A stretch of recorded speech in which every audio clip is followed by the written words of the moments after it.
পেহেলগামৰ ঘটনা ৰোধত ব্যৰ্থ ভাৰতীয় চোৰাংচোৱা সংস্থা সন্ত্ৰাসবাদীৰ আক্ৰমণৰ পিছতেই উত্থাপন হৈছিল এই অভিযোগ কিন্তু অভিযোগৰ মাজতে কংগ্ৰেছ সাংসদ শশী থাৰুৰৰ দাবী কোনো দেশৰে চোৰাংচোৱা সংস্থা 100% সফল হ'ব নোৱাৰে বিশ্বৰ ভিতৰতে শক্তিশালী ইজৰাইলৰ চোৰাংচোৱা সংস্থা কিন্তু হামাছৰ আক্ৰমণৰ কথা ধৰিবই নোৱাৰিলে ইজৰাইলী চোৰাংচোৱা সংস্থাই এই সময়ত দেশৰ চোৰাংচোৱা সংস্থাক দোষাৰোপ কৰাতকৈ ঐক্যবদ্ধ হৈ সন্ত্ৰাসবাদৰ বিপক্ষে থিয় দিয়া ভাল এই মন্তব্য দেওবাৰে কৰিছিল কংগ্ৰেছ সাংসদগৰাকীয়ে Look, as far as intelligence failure is concerned, it's obvious that there was not foolproof intelligence. Obviously, there was some failure. But the question is whether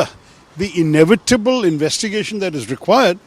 should be the priority now or whether a credible response should be the priority now. In due course,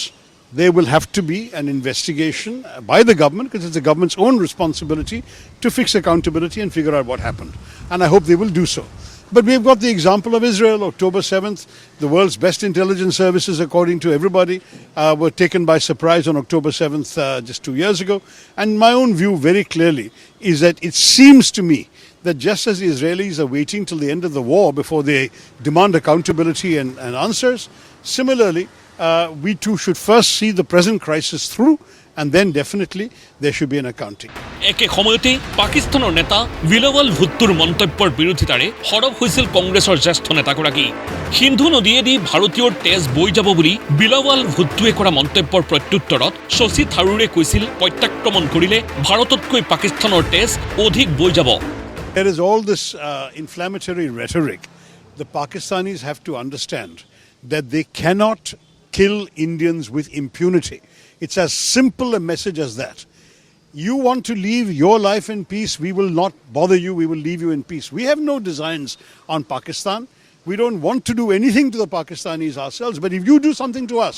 then be prepared for a response. I think that message is very clear. They can say what they like, and if blood is going to flow, I'm sorry to say, it will flow possibly more on their side than on ours. কিন্তু শশী থাৰুৰৰ বক্তব্যক লৈ এতিয়া দলৰ মাজতে অসন্তুষ্টি কোনো দেশৰে চোৰাংচোৱা সংস্থা 100% সফল নহয় বুলি শশী থাৰুৰে কৰা মন্তব্যত অসন্তুষ্ট কংগ্ৰেছ নেতা উদিত ৰাজ শশী থাৰুৰ বিজেপিৰ মুখপাত্ৰ নেকি চৰকাৰক প্ৰশ্ন কৰাৰ সলনি মুখপাত্ৰৰ ভূমিকাত অৱতীৰ্ণ হৈছে বুলি ক'লে কংগ্ৰেছ নেতা উদিত ৰাজে जब ट्रम्प अमेरिका गए जो मोदी जी तो लेके कुछ नहीं आए दे के आए अपमान और सहा और शशि थरूर जी कहते हैं बहुत बढ़िया मीटिंग थी तो भैया कौन सी बहुत बढ़िया मीटिंग थी बता दे क्या लेकर के आए हैं एक बात है दूसरी बात है इंटेलिजेंस फेलियर होता रहता है 26/11 के बाद कौन सी बड़ी घटना अमेरिका में हो गई एग्जाम्पल आप ऐसे दीजिए कि जो एग्जाम्पल अच्छे एग्जाम्पल हो आप तो क्या एग्जाम्पल देंगे तो इसके मतलब कि आप बीजेपी को प्रोटेक्ट कर रहे हैं तो बीजेपी के क्यों प्रोटेक्ट कर रहे हैं आप हैं कांग्रेस का क्या बीजेपी ने आपको जो बीजेपी अपने आप को इतना नहीं प्रोटेक्ट कर रही आप ज्यादा प्रोटेक्ट कर रहे हैं बीजेपी को बीजेपी खुद मान रही है किसी को चूक है आप कह रहे हैं ही नहीं है एक तरह से শশী থাৰুৰৰ মন্তব্যই দলীয় নেতাকৰ্মীলৈ ভুল বাৰ্তা প্ৰেৰণ কৰিব প্ৰধানমন্ত্ৰী মোদীৰ আমেৰিকা ভ্ৰমণকো প্ৰশংসা কৰিছিল শশী থাৰুৰে শশী থাৰুৰৰ এই স্থিতিক লৈ সৰব কংগ্ৰেছ নেতা উদিত ৰাজ कि चलो ये सरकार के हमारी सरकार है हमारी सरकार जवाबदेही है बीजेपी की सरकार के बारे में कहेंगे अरे इंटेलिजेंस फेलियर और देशों में भी होता है एक तरह से आपने जस्टिफाई कर दिया आपने इनको छूट दे दिया कि चलिए जो पहलगाम में हुआ है उसमें सिक्योरिटी चूक हुई नहीं जबकि ऑल पार्टी मीटिंग में सत्ता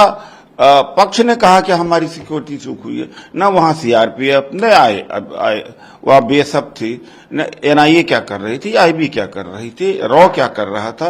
एलजी क्या कर रहे थे पुलिस क्या कर रही थी तो आप मतलब कि हमसे सवाल पूछते रहे सत्ता में हम रहे या न रहे जवाबदेही होती रहे वो सत्ता में रहे और न भी रहे तो शशि थरूर जी उनको एक छूट दे रहे हैं उनका वकील बने पड़े हुए हैं এনেদৰে এতিয়া নিজ দলৰে নেতাৰ ৰোষত পৰিছে সাংসদ শশী থাৰুৰৰ মন্তব্যই বহন কৰিছে তাৎপৰ্য লক্ষণীয় হ'ব শশী থাৰুৰৰ ভৱিষ্যতৰ ৰাজনৈতিক গতিবিধি নেশ্যনেল ডেস্ক প্ৰতিদিন টাইম